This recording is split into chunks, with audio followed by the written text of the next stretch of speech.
Okay guys, so ngayon magluluto tayo ng century with egg.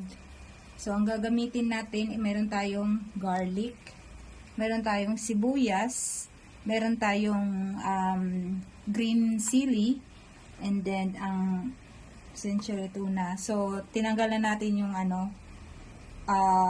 tawag nito, tubig, parang sabaw ng century tuna. So ito yung gagamitin natin sa pangluto dito, at ito yung gagamitin natin ng mantika, itong sabaw na to. Let's go.